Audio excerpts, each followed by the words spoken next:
Visões valem o mesmo que a retina em que se operam.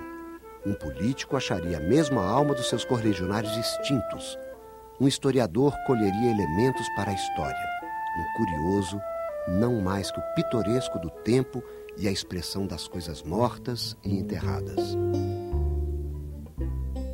Assim sugere Machado de Assis a infinidade de olhares possíveis a quem queira apreciar em uma parte importante de sua obra, a paisagem humana, social e política do Brasil da segunda metade do século XIX. Publicada na imprensa na década de 1890, quando Machado já desfrutava de prestígio como escritor e jornalista, e reunida no livro Páginas Recolhidas em 1899, a crônica O Velho Senado é uma peça de memória. Machado revive o antigo parlamento brasileiro e uma galeria de protagonistas extintos, símbolos de uma época em que o Brasil construía as bases de seu projeto como nação.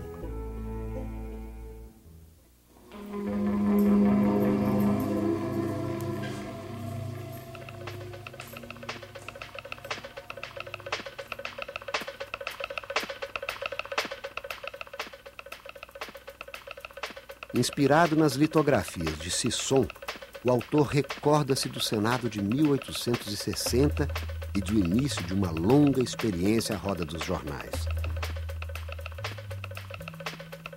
Nesse ano, entrara eu para a imprensa. Abertas as câmaras, fui para o Senado como redator do Diário do Rio.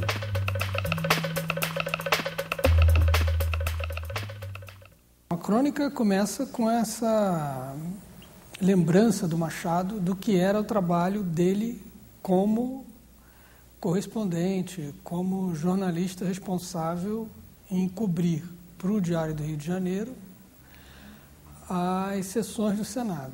Ele foi um espectador, ele ia para o Senado à tarde, ficava nas galerias, como assim chamamos, ficava observando as sessões e traçava não somente o perfil de cada senador, mas como também fazia avaliações críticas do desempenho deles. O Diário do Rio de Janeiro era, nesse momento, um órgão importantíssimo ligado aos liberais. Ele era liberal na juventude, né?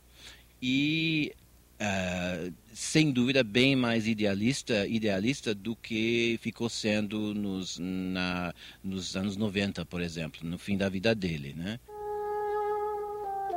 O Senado Imperial foi instalado no antigo Palácio Conde dos Arcos, residência do primeiro vice-rei da ainda colônia brasileira, mesmo edifício que abrigou mais tarde o Senado da República no Campo de Santana.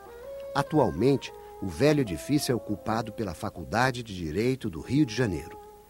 Para avaliar bem a minha impressão diante daqueles homens que eu vi ali, juntos, todos os dias, é preciso não esquecer que não poucos eram contemporâneos da maioridade.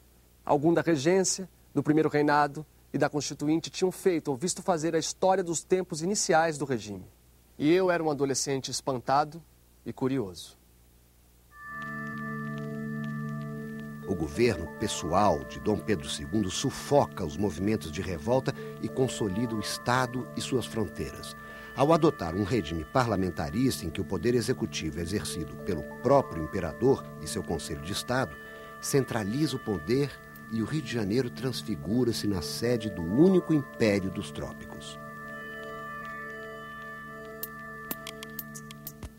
O Senado que o Machado conheceu, o velho Senado, o Senado Imperial, ele era composto de senadores vitalícios, nomeados pelo imperador. O imperador recebia uma lista tríplice e nomeava os senadores, que eram senadores por toda a vida.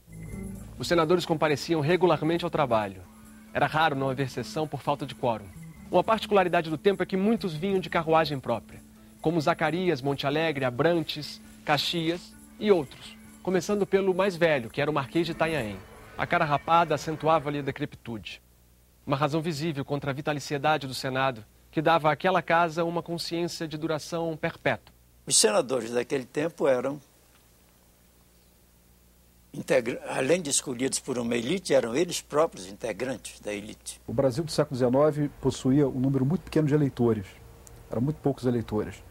pela Constituição de 1824, o eleitorado brasileiro era definido por critérios censitários, quer dizer, a partir de limites de renda que eram muito claros. Quer dizer, havia um limite mínimo de renda para a pessoa poder votar, havia outro limite de renda superior para o votante se transformar em eleitor. Por serem parte de uma elite e terem mandatos vitalícios, não precisavam negociar votos.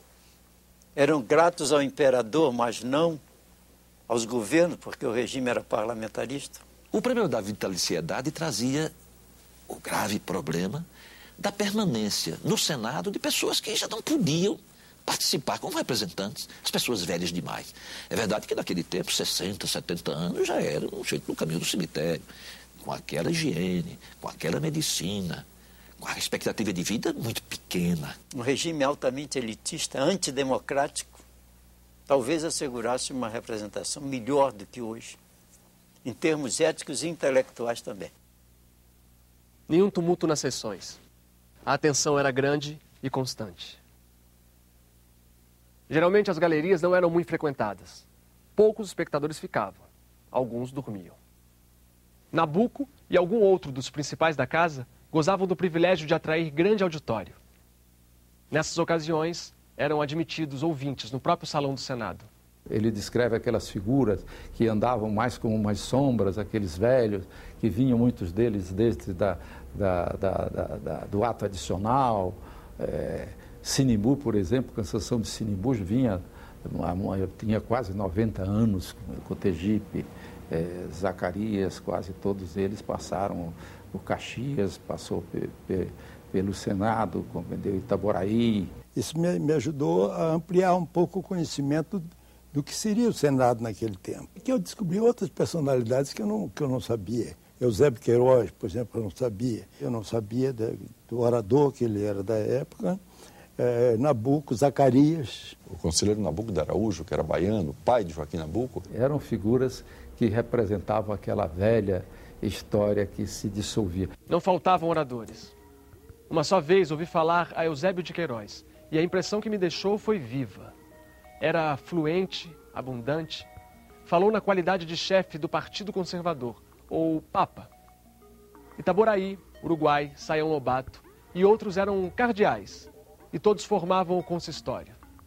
Era a tarde da oligarquia, o crepúsculo do domínio conservador.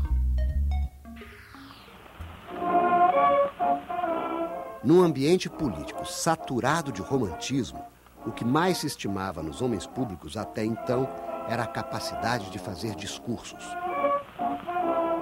Vinham aqueles homens circunspectos, graves, elegantes, de cartola e chapéu, e vinham para as sessões do Senado.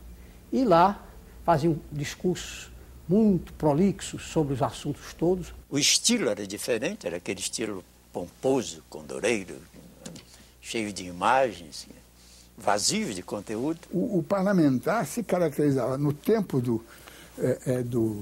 no tempo do Machado de Assis e até meados do século passado, como um tribuno. Ele tinha que saber falar. No tempo de Machado, por exemplo, você assumia uma oratória. Você não podia ir para a tribuna de forma a desgastar a língua e os seus princípios. Como observador nas galerias, Machado também testemunhou momentos históricos do parlamento.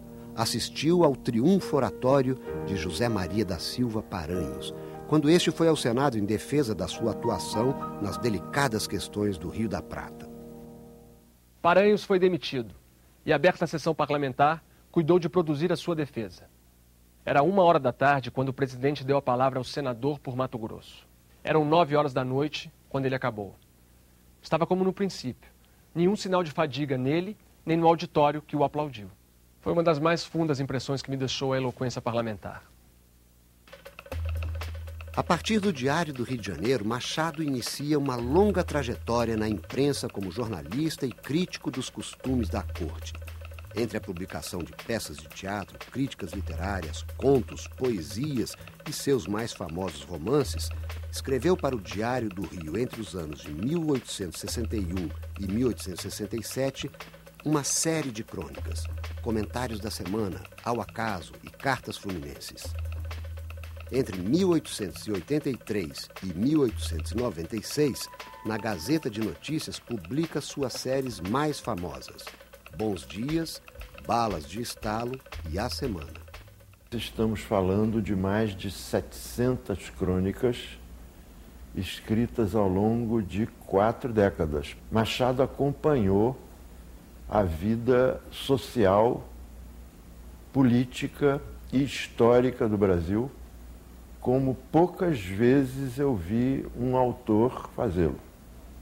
De maneira que tudo o que acontecia na sociedade brasileira daquela época não escapou ao olhar vigilante e quase sempre irônico de Machado de Assis. Entre a morte do Cineiro da Lapa e o dó de peito de Tamberlique, os defeitos e virtudes da classe política são temas recorrentes na crônica machadiana. Com sua mordacidade, com seu espírito muito crítico, ele nem sempre tratava os senadores bem. É uma crítica de determinados hábitos políticos que permaneceram da corte portuguesa no Brasil. Esse caráter estamental, hierarquizado da sociedade do antigo regime, tinha correspondência numa etiqueta de corte, num cerimonial de corte.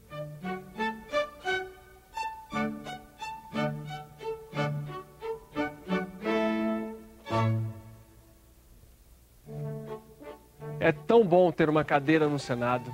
A gente faz o seu testamento e ocupa o resto do tempo em precauções higiênicas, a bem de dilatar a vida e gozar por mais tempo das honrarias inerentes ao posto de príncipe do império. Alguns não observam tão salutar preceito e esfalfam-se em orações políticas contra os abusos do poder. Por isso vou mais cedo à sepultura, onde ninguém é senador e nem tem honrarias de príncipe. Ele muitas vezes recorria a uma certa ironia, ao situar os fatos, etc., mas era um estilo mais sóbrio, não era daquele jornalista panfletário, contundente, agressivo. Meu Deus, ele é implacável, só que ele não é grosseiro. Ele sorri, ele tem uma ironia fina. É uma ironia de um país que deveria ser mais civilizado. Não é desprezo pelo que é nosso, não é desdém pelo meu país. O país real, esse é bom, revela os melhores instintos. Mas o país oficial, esse é caricato e burlesco. A sátira de Swift nas suas engenhosas viagens cabe-nos perfeitamente. No que respeita à política, nada temos a invejar ao reino de Lili.